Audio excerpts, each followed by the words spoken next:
La Côte d'Ivoire affiche des perspectives macroéconomiques positives.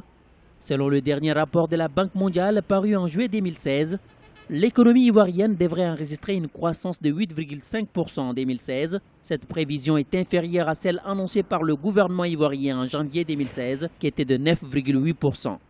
Avec ce taux de 8,5%, la Côte d'Ivoire se classera en tête des pays d'Afrique subsaharienne en termes de croissance économique, selon la Banque mondiale. La Côte d'Ivoire a adopté une bonne politique économique et financière depuis 2011-2012, a développé une politique sectorielle beaucoup plus ciblée avec des résultats performants et palpables, et ensuite a eu un grand enjeu, plus que la Côte d'Ivoire veut effectivement avoir un rôle de plus en plus important au niveau de la zone ouest africaine. Vous voyez qu'il a été mobilisé là-bas des revenus.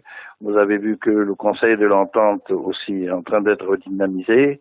L'économie ivoirienne est en plein redécollage depuis la fin de la crise post-électorale qui a secoué ces pays.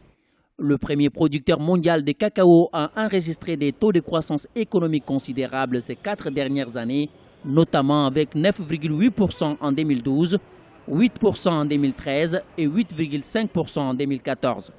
À cela s'ajoute le taux de croissance enregistré en 2015, qui était de 8,6%. Cependant, pour certains observateurs, cette croissance n'a pas d'effet sur le quotidien des populations. Aujourd'hui, les gens n'ont pas l'impression, le peuple, les gens n'ont pas l'impression de bénéficier de ce gain, de ce gap quantitatif en termes de croissance. Les gens se plaignent sur les marchés et donc là, il y a des mécanismes à mettre en place. Il faut aller au plus proche des populations pour trouver les moyens justement de réduire la cherté de la vie. Parce que c'est ça, le vrai enjeu, c'est ça, c'est la cherté de la vie. En 2015, les autorités ivoiriennes ont élaboré un programme national de développement estimé à plus de 29 000 milliards de francs CFA. L'objectif est d'atteindre l'émergence économique à l'horizon 2020.